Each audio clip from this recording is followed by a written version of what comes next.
Gracia y paz. Para avanzar del estado de niñez al de madurez, el cristiano necesita entrenamiento. El Señor Jesús dijo en cierta oportunidad: el discípulo no es superior a su maestro, mas todo el que fuere perfeccionado será como su maestro. Estas palabras acerca de la perfeccionamiento, tiene que ver con el entrenamiento. ¿Cómo llegamos a ese nivel? A través del entrenamiento, la preparación. En el Antiguo Testamento hay dos hombres que ocuparon sitiales de honor, pero que antes tuvieron que ser entrenados en forma rigurosa para poder llegar allí. Ellos son ejemplares en su carácter, de hecho son los dos personajes más parecidos a Cristo que hay en todo el Antiguo Testamento. Porque siempre que Dios trabaja con un hombre, su objetivo, su meta, su modelo es Cristo. Cristo es el modelo de Dios para todo hombre. Cuando Dios creó a Adán, recordemos que dijo: hagamos al hombre conforme a nuestra imagen, conforme a nuestra semejanza. Y el único al interior de la deidad que posee imagen es Cristo. Hebreos de hecho nos dice que Él es la imagen misma de su sustancia. De manera que siempre que Dios busca a un hombre para usarlo, Dios busca en él a Cristo. Y el Espíritu Santo lo transforma paso a paso para conseguir esa imagen. Y ya antes de que el Hijo de Dios tomara forma humana, el Espíritu Santo trabajó meticulosamente en estos dos hombres en el Antiguo Testamento para producir en ellos el carácter de Cristo. El primero de ellos es José, el patriarca. José pasó por varias etapas en este proceso de transformación antes de llegar a ocupar un puesto de honra en Egipto. Estas varias etapas se pueden ilustrar en un elemento de uso cotidiano: sus vestiduras. La Biblia dice que José se distinguía entre sus hermanos, cuando era aún un muchacho, por una túnica de diversos colores que su padre le había hecho. Él era el hijo predilecto y ocupaba el lugar central de los afectos de su padre. Esta es la etapa de la niñez, de la seguridad en el regazo del padre. Este es el tecnón griego. Y el símbolo de esa etapa es la túnica de diversos colores. Pero un día, comenzando su entrenamiento para el reino, él fue despojado de esa túnica por sus propios hermanos, quienes, movidos por la envidia y por los celos, lo vendieron como esclavo a Egipto. Así que, de la noche a la mañana, su vestidura cambió y ahora fue la de un esclavo. Desde el despojamiento de la túnica de su padre, habría de vestir cada vez vestiduras más deshonrosas. Ahora la de un esclavo, luego será la de un reo en la cárcel. Ustedes recuerdan cómo llegó a la cárcel. Siendo administrador de la casa de Potifar, la esposa de este hombre quiso seducirlo y José huyó, dejando la túnica en manos de la mujer. Y así llegó a vestir las ropas de un presidiario. ¿Qué hay más bajo que eso? La suerte del hijo favorito de su padre ahora estaba por el suelo. Trágico como para llorar. Su descenso comenzó a los 17 años de edad y llegó hasta lo más bajo que uno pueda imaginar. ¿Es este el camino hacia el trono? Sí, definitivamente lo es, aunque no lo parezca. Estando en la cárcel, Dios lo exaltó a la posición de segundo hombre en Egipto, solo después debajo de Faraón. Y fue vestido de ropas de lino finísimo, con el anillo del faraón en su mano y con un collar de oro en su cuello. ¿Cómo explicamos esto? El José de la túnica de muchos colores no podía llegar tan alto. Era un niño que solo recibía los cuidados de su padre, recibiendo el calor, el cobijo, el calor del hogar. Por eso Dios tuvo que trabajar en él, y su forma de hacerlo fue bajarlo más y más, para que aprendiera esas importantes lecciones que Dios entrega a sus hijos a través de las pruebas y las tribulaciones, para que aprendiera los rasgos de un carácter diferente, la paciencia, la bondad, para que nunca quisiera tomar represalias contra los que le habían herido. Esta es la escuela de Dios. En ella, siguiendo el ejemplo de Cristo, que bajó, que siempre bajó, nosotros bajamos y volvemos a bajar antes de que Dios nos pueda usar y nos pueda encomendar responsabilidades. ¿Qué nos enseña el camino de José? Noten ustedes que las 3 primeras túnicas fueron transitorias, pero la última fue definitiva, porque la usó hasta su muerte. Esto sin duda que nos alienta, porque nos muestra que el entrenamiento y las pruebas y las tribulaciones son transitorias, y que la honra final es eterna. José nunca intentó cambiar su suerte. Él fue despojado de sus vestiduras y él no se resistió. Él confiaba en que la mano de Dios gobernaba su vida y nunca opuso resistencia a esa voluntad de Dios. En cada etapa José fue preparado para la etapa siguiente. La providencia ordenó de tal manera sus circunstancias que él estaba siendo moldeado para la etapa que venía. Noten ustedes el orden de las circunstancias, el control de las circunstancias, siempre está en las manos de Dios.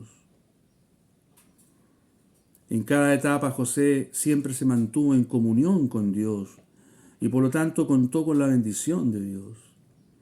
Si tú te humillas ante su voluntad, contarás con su favor. José nunca fue rey de Egipto. No era ese el lugar que estaba destinado para él. Él fue el administrador del país. Dios no nos pone en el primer lugar, porque eso solo le corresponde a Cristo. Nosotros somos meros colaboradores suyos en su reino, en sus negocios. Es cierto que no todos tienen un llamamiento tan alto como José, pero todos tenemos un llamamiento. Y los principios que operan en ese llamamiento, que operaron en ese llamamiento, son los mismos que operan con nosotros. De todos los personajes del Antiguo Testamento, la vida de José es la que tiene más correspondencias con la vida de Cristo. Fue un hombre que vivió tal tipo de vida, que con ella anunció paso tras paso anticipadamente cómo sería nuestro Salvador. Y su carácter, qué precioso era. Cuando estaba en el poder, cómo cuidó y cómo alimentó y cómo proveyó para sus hermanos. Es admirable. Él fue preparado a través de cada una de esas etapas para que pudiera después ocupar un lugar de honra y de poder. Lo que Dios está haciendo hoy con sus discípulos, con sus siervos, es entrenarlos para el reino. Esto no termina, aquí la vida no se concluye con tu muerte y con mi muerte. La vida recién comienza y las promesas de Dios para los suyos son fieles y verdaderas. Llegará el día en que si Dios nos otorga su gracia, reinaremos con Él. Y entonces se desplegará todo lo que Él fue formando en nosotros. Todo el caudal de vida, todo el caudal de hermosura se desplegará ante los ojos atónitos de quienes vean en ese tiempo a los hijos de Dios en toda su gloria. El otro personaje del Antiguo Testamento es David, el poeta y el rey de Israel. Cuando Dios eligió un rey para Israel, envió al profeta Samuel a casa de Isaí, a Belén, para que de sus hijos eligiera al nuevo rey. Samuel como ustedes saben, dejándose llevar por la vista de sus ojos, quería ungir a Eliab, el mayor, pero Dios no se lo permitió. Después, ahí mismo en algunos capítulos posteriores, quedará en evidencia que Eliab tenía un carácter altivo y autosuficiente.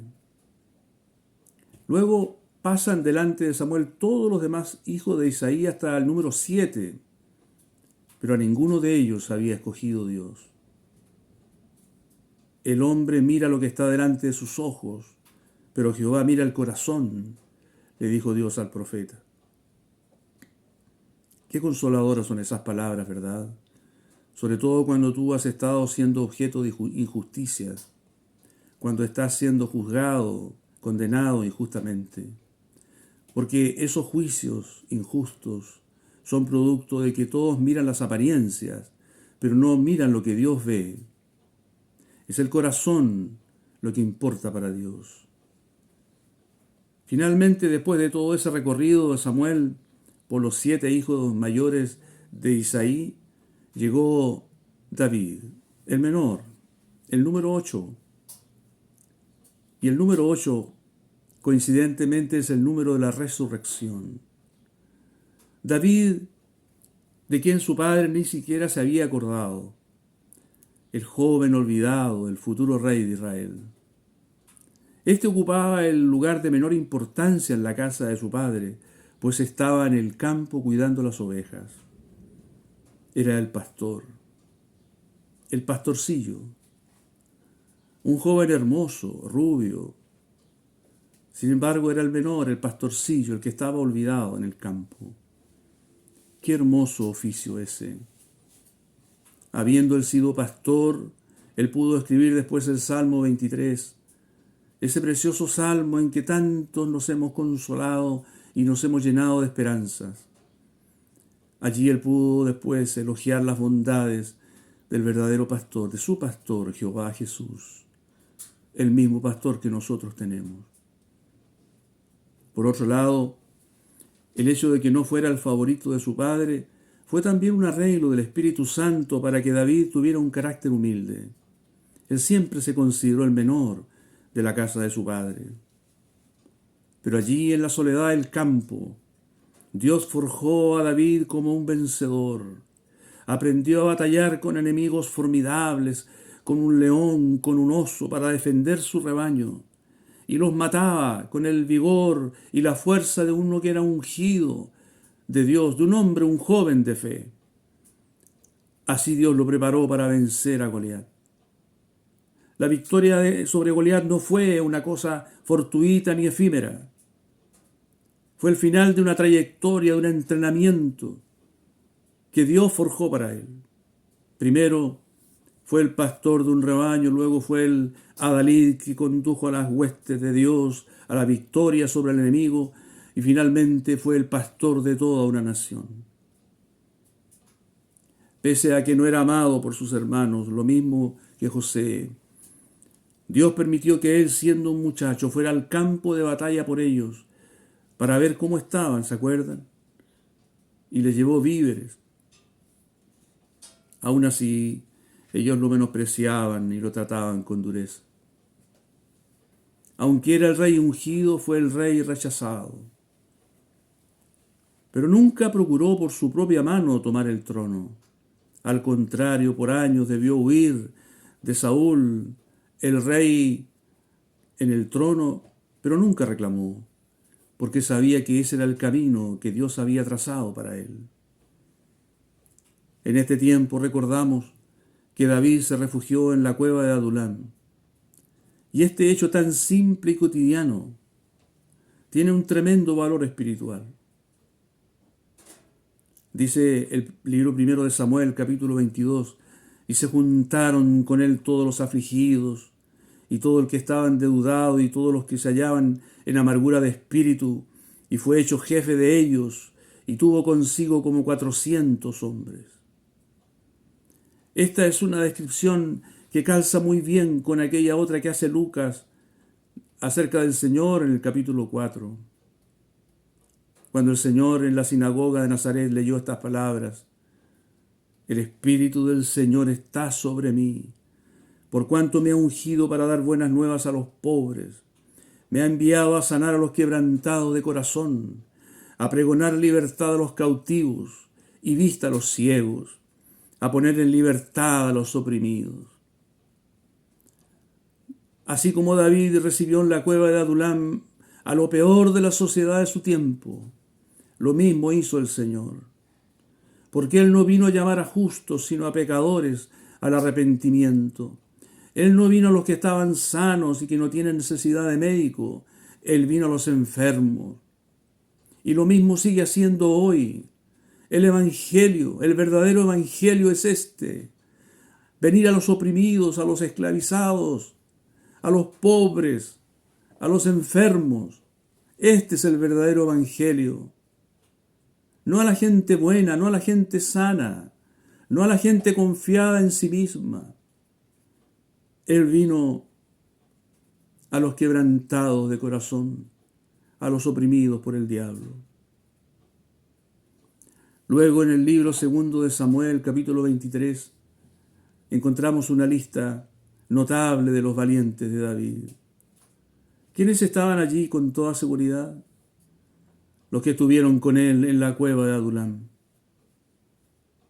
Oh, maravillosa gracia, que toma al caído, al afligido, al oprimido y lo levanta a la condición de príncipes, en un reino que es tipo y figura del verdadero reino por venir, el reino de nuestro Señor Jesucristo.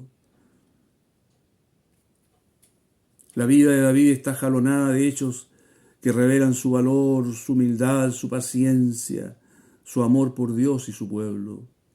Sus salmos expresan esa enorme variedad de sentimientos, experiencias espirituales, aspiraciones que vivió y que lo transformaron en el hombre que Dios quería.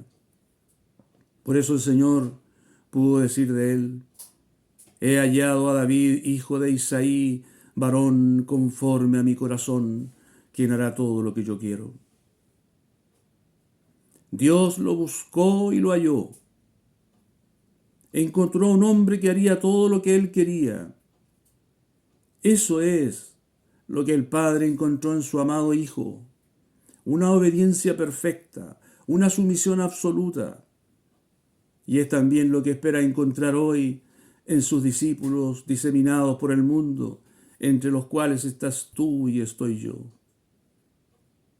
Pero aún más, siendo ya rey en el trono, David recibió promesas que aún esperan su cumplimiento. Promesas respecto a uno de sus descendientes, al más noble, al más alto y sublime, al Señor Jesucristo, quien reinará sobre la tierra 1000 años y luego reinará en el cielo nuevo y la tierra nueva por edades sin fin. Pero no olvidemos dónde y cómo comenzó David: en el campo, cuidando las ovejas de su padre, atendiendo a sus hermanos, sirviendo a un rey necio, huyendo por los montes y por las cuevas, y levantando un ejército de gente rechazada para venir luego a pelear las batallas de Dios y vencer.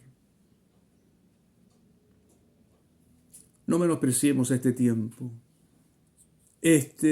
nuestro de las pequeñeces, porque el reino de Dios es primero hierba, luego espiga, después grano lleno en la espiga, y cuando el fruto está maduro, enseguida se mete la hoz, porque la siega ha llegado.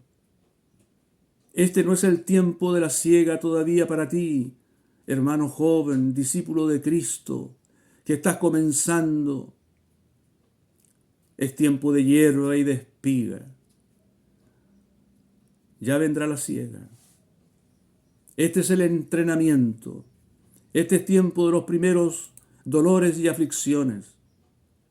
Estos son los primeros movimientos, las sacudidas y las zozobras. Pero es la vida que se prepara para desplegarse. Es un capullo que está a punto de abrirse. Oremos. Padre, te damos gracias. Gracias porque este es un tiempo de esperanza. porque tu palabra nos alienta. Con el ejemplo de tu Hijo amado, Jesús, de su descenso de la gloria eterna hasta la cruz, y con el ejemplo de estos dos hombres tan parecidos a tu Hijo, José y David, nosotros también queremos avanzar en esta carrera, en este entrenamiento, en esta formación. Padre, que tu Espíritu Santo siga operando en nosotros sin cesar, sin pausas, pero también sosteniéndonos el día de la debilidad. Te agradecemos, Padre, en el nombre de Jesús. Amén.